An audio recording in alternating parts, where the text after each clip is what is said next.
Président de l'Assemblée générale, Mesdames, Messieurs les chefs d'État et de gouvernement, Monsieur le secrétaire général, Madame la secrétaire générale adjointe, Mesdames, Messieurs, distingués invités.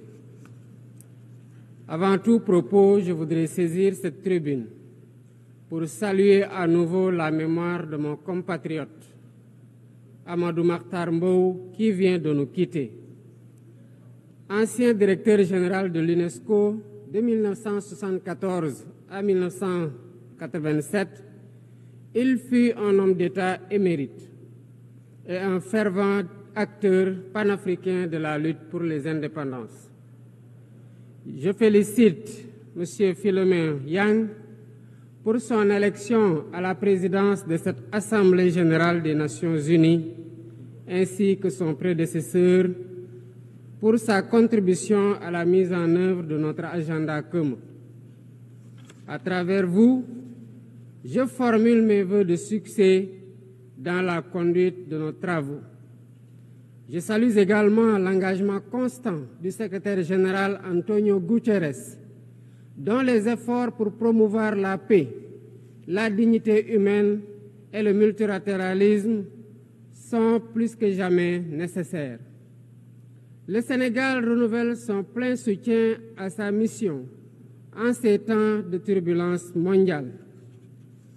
En prenant la parole aujourd'hui, je suis habité d'une conviction profonde: l'unité dans la diversité est la clé pour garantir le développement durable et la dignité humaine pour tous, partout dans le monde. Ce thème de la présente session, qui guide nos discussions, nous invite à repenser nos responsabilités collectives et à nous assurer que les principes fondamentaux des Nations unies, définis il y a près de 8 décennies, continuent de porter la promesse d'un monde plus juste et plus équitable. Mesdames, Messieurs, nous vivons dans un monde troublé, où les principes de la Charte des Nations unies, qui prônent l'égalité, la justice et le respect des droits humains, sont chaque jour mis en mal. Les conflits s'étendent, les inégalités se creusent et les crises climatiques aggravent la vulnérabilité de millions de personnes à travers le monde. De surcroît, nous assistons à une remise en cause inquiétante du multilatéralisme, à un moment où l'humanité en a le plus besoin. Le monde doit se regarder en face, sans complaisance. Les valeurs que nous avons juré de défendre sont piétinées dans plusieurs régions du globe. Que l'on soit à Gaza, à Tel Aviv, à Dakar ou ailleurs, chaque être humain est porteur de cette égale dignité, une dignité qui transcende les frontières, les cultures et les appartenances religieuses. C'est notre devoir à tous de veiller à ce que cette dignité soit protégée et respectée pour chaque être humain, sans exception. Ce devoir est l'essence même des Nations unies. Pourtant, nous constatons chaque jour que le droit international, ciment de la paix mondiale, est souvent violé. Des résolutions adoptées par cette Assemblée sont ignorées. En tolérant ces violences répétées, nous foulons aux pieds les principes de la Charte des Nations unies et sapons les fondements même de cette maison de la paix. Jamais les fondements des Nations unies n'ont autant vacillé qu'en ces temps de violence et de peur et d'incertitude. Si nous voulons éloigner le spectre de la guerre et œuvrer à l'avènement d'un monde meilleur, alors il est temps de changer les paradigmes. Il est temps de remettre l'humain au centre de l'agenda international, comme nous y invite le thème de cette session. Monsieur le Président, Mesdames, Messieurs, nous ne voulons plus fermer les yeux sur la tragédie qui se déroule dans le Sahel. Des groupes terroristes sèment la terreur, pillent, tuent les populations civiles innocentes.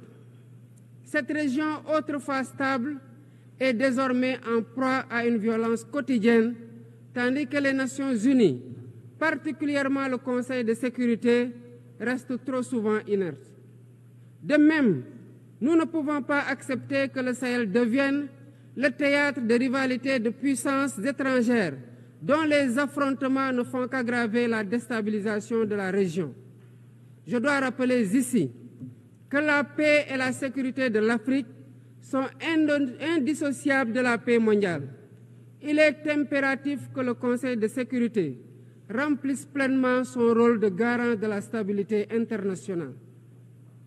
J'exprime à nouveau la préoccupation du Sénégal face à la situation tragique qui perdure en Palestine. Des générations entières y ont grandi sous l'ombre de l'oppression, privées de leur droit fondamental à un État viable. Le Sénégal, en tant que président du Comité pour l'exercice des droits inaliénables du peuple palestinien, appelle à un cessez-le-feu immédiat et durable.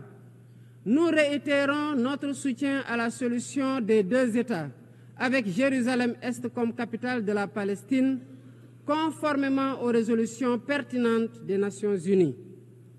Cette guerre qui n'épargne ni femmes, ni enfants, ni infrastructures vitales est une plaie ouverte sur la conscience internationale. Il est impératif que le droit international humanitaire soit rétabli dans toutes les zones de conflit et que les Nations Unies jouent pleinement leur rôle de médiateur et de garant de la paix. Mesdames et messieurs, la paix n'est pas seulement l'absence de guerre. La paix, c'est aussi la possibilité pour chaque être humain de vivre dans la dignité, de se nourrir, de se loger, de s'éduquer et de recevoir des soins. Or, aujourd'hui, plus de 750 millions de personnes ne mangent pas à leur faim et des millions basculent chaque jour dans l'extrême pauvreté. Ces chiffres éloignent de plus en plus le monde des objectifs de développement durable fixés pour 2030. Nous ne pouvons plus accepter que les mécanismes de gouvernance mondiale continuent de reproduire ces inégalités. Il est alors temps de rompre avec la logique du chacun pour soi et de bâtir un nouveau contrat social global fondé sur la solidarité et la coopération. Ce contrat doit inclure des réformes majeures pour s'attaquer aux défis politiques, économiques, environnementaux de notre époque. Premièrement, il est impératif de sauvegarder et de renforcer le multilatéralisme comme cadre unique d'action pour la paix et la sécurité internationale. Cela passe par une réforme urgente des institutions mondiales, notamment le Conseil de sécurité, le FMI, la Banque mondiale, afin qu'elles soient plus inclusives et qu'elles reflètent les réalités géopolitiques et économiques actuelles. Le continent africain, en particulier, doit avoir une place plus importante dans ces instances de décision. Deuxièmement, il est temps de corriger les injustices économiques qui freinent le développement de nombreux pays du Sud. Le commerce illégal, l'évasion fiscale, les flux financiers illicites et les congés fiscaux abusifs ruinent les pays en développement, notamment en Afrique. Ces injustices doivent être corrigées pour permettre à tous les pays de participer pleinement au commerce mondial et de bénéficier de la croissance économique. Troisièmement, il est essentiel de garantir avec détermination et d'agir avec détermination contre le réchauffement climatique en respectant le principe de responsabilité commune mais différenciée.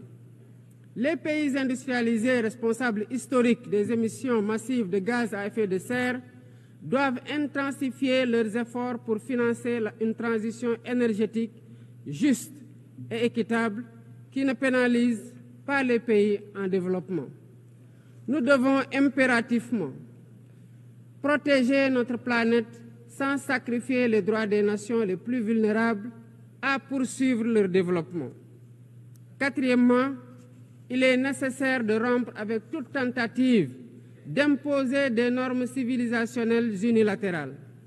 Depuis son indépendance, le Sénégal a toujours défendu l'égale dignité des cultures et des civilisations. Et cette diversité doit continuer à être la base de la coexistence pacifique entre les peuples. Aucune nation ne devrait imposer aux autres ses pratiques ou ses valeurs comme normes universelles. Le respect des différences est le fondement de la stabilité et de la paix dans le monde. Mesdames et messieurs, le Sénégal est fermement engagé dans cette voie. Nous avons choisi de bâtir un État résolument tourné vers le développement durable avec des initiatives ambitieuses dans des domaines tels que les énergies propres, la souveraineté alimentaire et la gouvernance transparente. Mais nous savons que pour réussir, nous avons besoin de l'action collective et de la solidarité internationale. Aucun pays, aussi puissant soit-il, ne peut relever seuls les défis qui menacent l'humanité. Il nous faut donc agir ensemble, unis dans la diversité, pour construire un avenir où la dignité humaine est respectée, où la justice prévaut et où la prospérité est partagée. C'est par la coopération et le respect mutuel que nous surmonterons les crises qui secouent notre monde. Je vous remercie de votre aimable attention.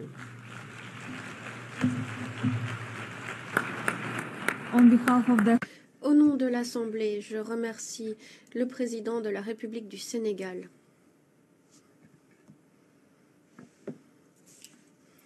L'Assemblée va écouter l'allocution de son Excellence Sylvanie